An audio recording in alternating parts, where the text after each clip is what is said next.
ইন্না আসলাদ-দীন আল গায়রা ওয়া মান লা গায়রাতা লাহু লা দীন লাহ। দ্বীনের মূল ভিত্তি হচ্ছে গায়রত। যার ভিতর গায়রত নেই তার কোনো দিন নেই।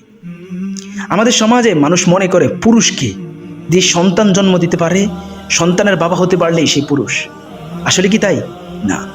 সন্তান জন্ম দেওয়াই পুরুষত্ব নয়, বরং আসল পুরুষ তো হচ্ছে সেই ব্যক্তি যার ভিতর আত্মমর্যাদা বোধ আছে, যার ভিতর গায়রত আছে।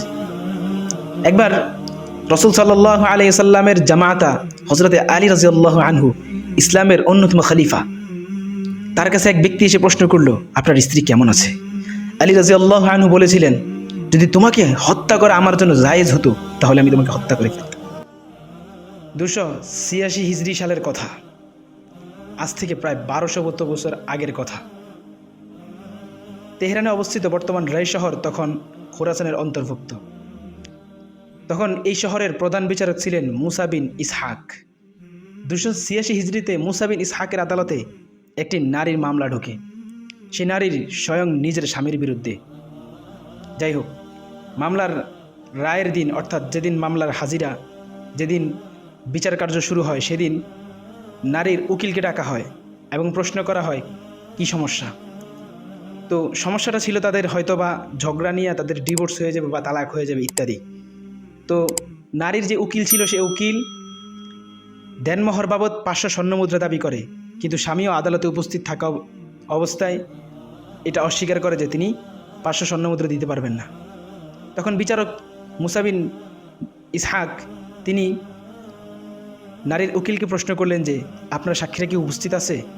তিনি বললেন, হ্যাঁ, আমাদের সাক্ষীরা উপস্থিত আছে। তখন তিনি বললেন, তাদেরকে উপস্থিত করো। তাদেরকে আদালতে আনা হলো। আদালতের একটা নিয়ম হচ্ছে, ইসলামের বিচার কার্য বা ইসলামের বিচার পদ্ধতির একটা অন্যতম নিয়ম হচ্ছে যে, সাক্ষী যখন সাক্ষী দিবে তখন বাদীর দিকে তাকিয়ে বাদীর দিকে হাত দ্বারা ইশারা করে সাক্ষী দিতে হয়। এটা হচ্ছে ইসলামের নিয়ম। কিন্তু এই নারী ছিল পর্দাবৃত, এমনভাবে পর্দাবৃত তাকে দেখা যাচ্ছিল না, তার চেহারা সহ সব কিছু ঢাকা ছিল। তো সাক্ষী যেহেতু সাক্ষী দিবে, সাক্ষী দেওয়ার খাতিরে তার চেহারাটা শরীয়ত অনুসারে দেখার প্রয়োজন পড়ছে। তো বিচারকের আদেশ অনুযায়ী উকিল সে নারীকে হিজাব সরাতে বলে, অর্থাৎ চেহারা খুলতে বলে, যাতে করে এটা তার স্ত্রী কিনা এটা শনাক্ত করা যায়। যখন এটা শুরু করে তখন ওই ব্যক্তির স্ত্রী, ওই ব্যক্তির স্বামী, ওই মহিলার স্বামী অত্যন্ত রেগে যান এবং তিনি বলেন, আপনারা কি শুরু করলেন? তখন উকিল জবাব দেয় যে, প্রয়োজনের খাতিরে এটা করতে হচ্ছে, কারণ সাক্ষী দেওয়ার নিয়মই হচ্ছে এটা।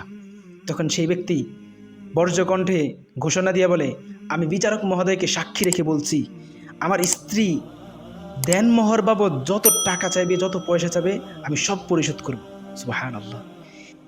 স্বামীর এমন গায়রত দেখে স্ত্রীও ঘোষণা দিয়ে দিলেন যে, আমিও বলে দিলাম, আমি আমার স্বামীকে আমার দেনমোহর দান করে দিলাম এবং দুনিয়া ও আখিরাতে তার এই বিষয়ে আমি তাকে ক্ষমা করে দিলাম, মাফ করে দিলাম, আমার কোনো দায় দাবি নেই। তাদের এই কথোপকথন দেখে গোটা আদালত থমকে দাঁড়িয়েছে। সবাই অবাক হয়ে তাদের দিকে তাকিয়ে রইল। বিচারক মুসা বিন ইসহাক বিস্ময় সুরে বললেন, আপনাদের গায়রত, আত্মমর্যাদা দেখে অবাক না হয়ে পারছি না আমি।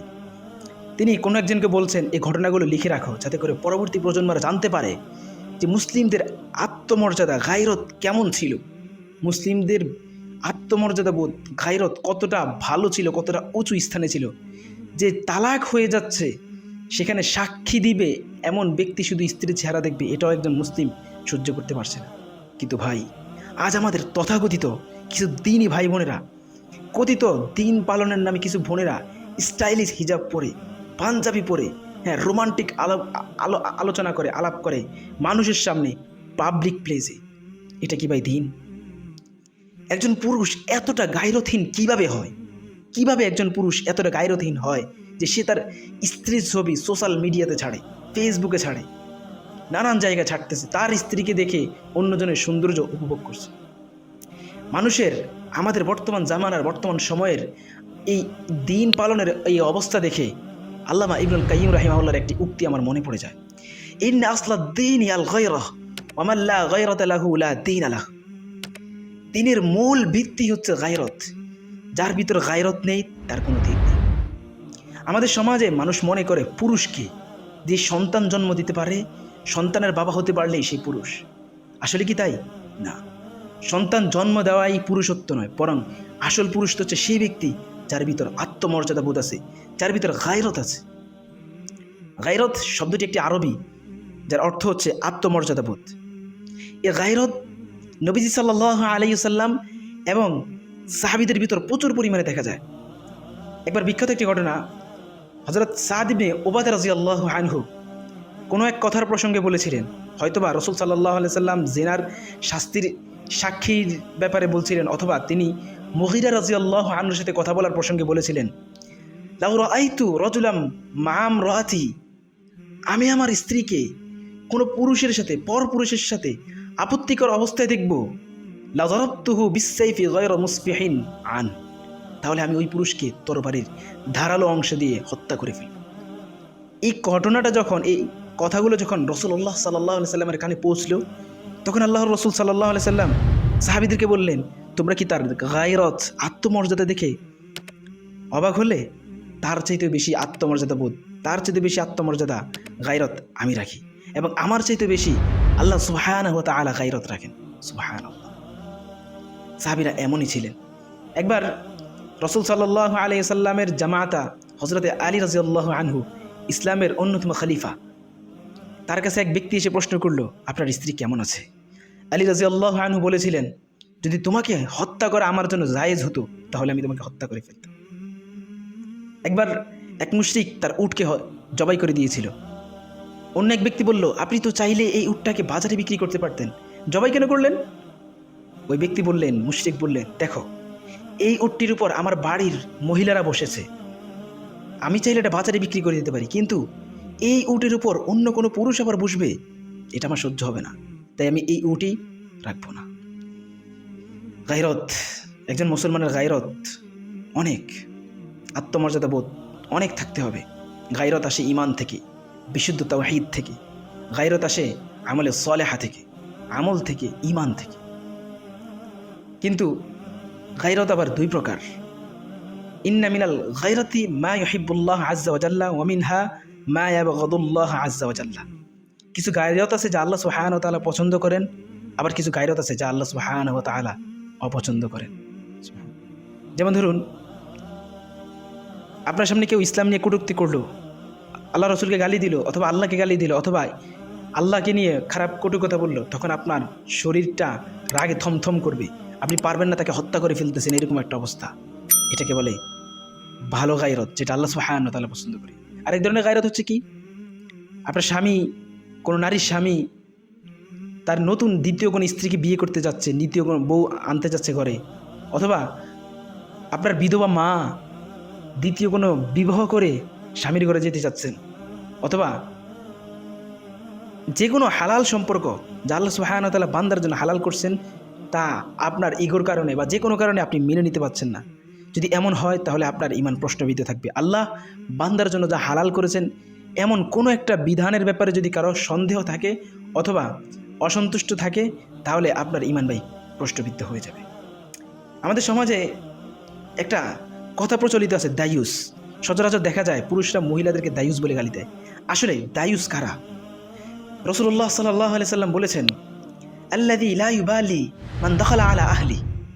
দায়ুস বলা হয় এমন ব্যক্তিকে যার স্ত্রীর কাছে কে প্রবেশ করলো, কে গেল, কে আসলো, তার কোনো পরোয়া করে না, তাকেই বলা হয় দায়ুস। যে পরোয়া করে না যে আসলে তার স্ত্রীর কাছে কে যাচ্ছে, কে আসছে।